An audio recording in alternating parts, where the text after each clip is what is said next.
નમસ્કાર મિત્રો, ગઈકાલે અમદાવાદ અને ગાંધીનગરમાં વરસાદે ભૂકા કાઢ્યા. સાથે જ ગુજરાતના અનેક વિસ્તારોમાં વરસાદ પણ વરસ્યો. ખાસ કરી અમદાવાદ ગાંધીનગર છે ને રેડ એલર્ટ આપવામાં આવ્યું હતું અને સાથે જ સૌરાષ્ટ્રના અમુક જિલ્લાઓ છે એને પણ રેડ એલર્ટ આપવામાં આવ્યું હતું. પરંતુ હવે એ જ રેડ એલર્ટ આજના દિવસમાં પણ જોવા મળે છે ને આવતીકાલના દિવસમાં પણ જોવા મળશે.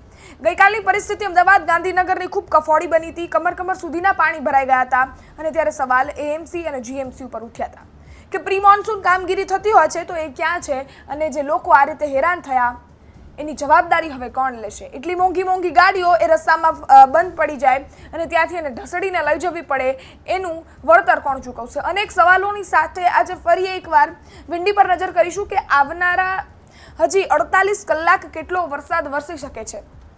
આ અત્યારના સમયનો મેપ છે ને આજની તારીખનો વિંડીનો મેપ છે અને જેમાં આપણે જોશું કે કેટલો વરસાદ વરસી શકે છે. સૌપ્રથમ અમદાવાદ છે ત્યાં હજી વરસાદ જોવા મળી રહ્યો છે અને ગાંધીનગરમાં પણ વરસાદ જોવા મળી રહ્યો છે. હાલ જે સિસ્ટમ છે એ થોડી આમ જોવા જઈએ તો સૌરાષ્ટ્રના વિસ્તારોમાં જતી રહી છે. સુરેન્દ્રનગર, મોરબી ના જે વિસ્તારો છે, રાજકોટ આવી જાય, કેવડિયા આવી જાય, આ બધા જ વિસ્તારો છે ત્યાં ખૂબ ભારે વરસાદ વરસે એવી શક્યતાઓ છે. ગાંધીનગર, ખંભાળિયા, ઉપલેટા, જેતપુર, જુનાગઢ, બોટાદ, ધોલેરા, વિરમગામ, આ બધા જે વિસ્તારો છે ત્યાં ભારે વરસાદ વરસે એવી શક્યતાઓ જોવા મળી રહી છે. થોડા ઉપર જશું એટલે ફરીથી ઉત્તર ગુજરાતના જે વિસ્તારો છે એમાં થરાદ આવી જાય, રાધનપુર આવી જાય, પાલનપુર, પાટણ, આ બધા જ વિસ્તારોમાં વરસાદ વરસે એવી શક્યતાઓ છે. જેમ જેમ સમય આગળ વધશે એમ વરસાદ તમને જો અલગ પરિસ્થિતિમાં જોવા મળશે, સિસ્ટમ અલગ થશે. આ આજના દિવસના 3 વાગ્યાનો મેપ છે. 3 થી 4 વાગ્યાના સમયમાં કેટલો વરસાદ ક્યાં છે? સુરેન્દ્રનગર છે અત્યારે રેડ એલર્ટમાં છે. સુરેન્દ્રનગર, મોરબી, માલે, રાજકોટ અને આ બધા જે વિસ્તારો છે ત્યાં હજી પણ રેડ એલર્ટ જોવા મળી રહ્યું છે ને એના નીચેના જેટલા પણ વિસ્તારો છે જ્યાં યલો અને ગ્રીન દેખાઈ રહ્યું છે ત્યાં પણ ભારે વરસાદ વરસે એવી શક્યતાઓ વિંડી દ્વારા જણાઈ રહી છે. હજી મેપને આગળ કરીએ. આ મેપ છે સાંજના 6 વાગ્યાનો અને 6 વાગ્યે અમદાવાદ છે એ રેડ એલર્ટમાં ફરી આવી જાય છે. અમદાવાદમાં ગઈકાલે પણ ખૂબ ભારે વરસાદ વરસ્યો હતો. જોવા જઈએ તો બોપલ, આંબલીની વાત કરીએ તો ખાલી વાત કરીએ તો ગણતરી 9 ઇંચ સુધી એનાથી પણ વધારે વરસાદ વરસ્યો એવી શક્યતાઓ જોવા મળી રહી છે. અમદાવાદમાં ફરી રેડ એલર્ટ જોવા મળી રહ્યું છે સાંજના 6 વાગ્યે અને એને કારણે ઉપરના જેટલા પણ વિસ્તારો છે એનો પણ મેપ ચેન્જ થયો. તમે જોઈ શકો છો થરાદ, રાધનપુર વાળો જે વિસ્તાર છે ત્યાં આખામાં બધામાં શું કહેવાય રેડ એલર્ટના ટફ પહોંચે છે ત્યાં પણ વરસાદ જોવા મળી રહ્યો છે. નીચેની વાત કરીએ સૌરાષ્ટ્રમાં બોટાદ, ધોલેરા, ભાવનગર, અમરેલીમાં પણ ભારે વરસાદ છે. જૂનાગઢમાં પણ અને જેતપુરમાં પણ વરસાદ વરસે એવી શક્યતાઓ છે.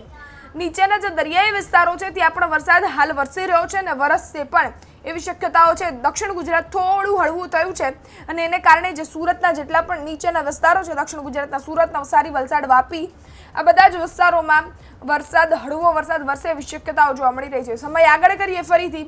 આ સાંજના 8 વાગ્યાનો સમય છે ને અમદાવાદ પૂરેપૂરું રેડ એલર્ટમાં જોવા મળી રહ્યું છે. આના ટફ અહીંયા સુધી પહોંચે છે ને આને કારણે આ રેડ એલર્ટમાં અમદાવાદ છે, ગાંધીનગર છે એ આવી રહ્યા છે. હજી સમય આગળ કરીએ એમ અમદાવાદની પરિસ્થિતિમાં સુધારો જોવા મળે એવી શક્યતાઓ ખરા. આ રાતના 12 વાગ્યાનો સમય છે અને રાતના 12 વાગ્યાનો સમય આ ટફ છે એ વિરમગામ પહોંચી ગયું છે. વિરમગામ ને સુરેન્દ્રનગરમાં ખૂબ ભારે વરસાદ વરસે એવી વિંડી દ્વારા આગાહી જોવા મળી રહી છે. વિરમગામમાં પણ વરસાદ છે. અમદાવાદમાં તો વરસાદ ગઈકાલનો પડી રહ્યો છે અને આજે પણ એલર્ટ આપવામાં આવ્યું છે અને આજે વિંડી પણ જોવા મળી રહી છે. મોડી રાતના 3 વાગે અમદાવાદ ફરીથી રેડ એલર્ટમાં છે અને ત્યાં ભારે વરસાદ વરસે એવી શક્યતાઓ જોવા મળી રહી છે. જેમ જેમ સમય આગળ કરશું આ સવારના 5 વાગ્યાનો છે અને સવારના 5 વાગ્યામાં એપિસેન્ટર અમદાવાદ થઈ ગયું છે. અમદાવાદ ગાંધીનગરમાં ફરી વરસાદ સવારના 5 વાગ્યામાં ખૂબ ભારે વરસે એવી શક્યતાઓ છે. આ છે સવારના 8 વાગ્યાનો મેપ અને અમદાવાદ ગાંધીનગર રેડ એલર્ટમાં છે.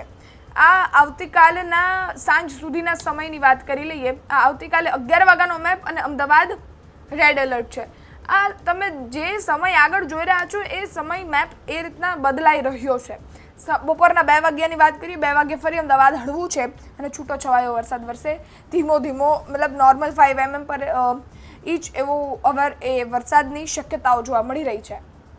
વાત કરી 2 દિવસની અને આવતીકાલની સાંજ સુધીની 48 કલાક અમદાવાદ માટે હજી પણ ભારે છે.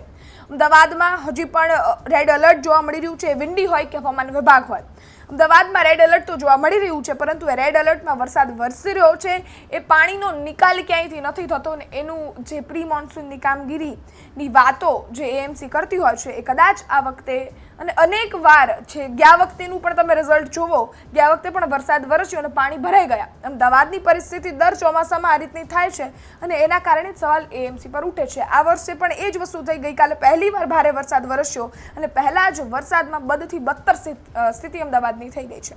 તમારું શું માનવું છે એ કમેન્ટ કરજો. 48 કલાક હજી પણ અમદાવાદ માટે ભારી છે. તમારા વિસ્તારમાં તમે જ્યાં રહો છો ત્યાં કેવી પરિસ્થિતિ છે, કેટલો વરસાદ વરસે છે, કમેન્ટ સેક્શનમાં કમેન્ટ ચોક્કસથી કરજો. ફરી મળીશું. ગુજરાત તક જોતા રહો. ધન્યવાદ.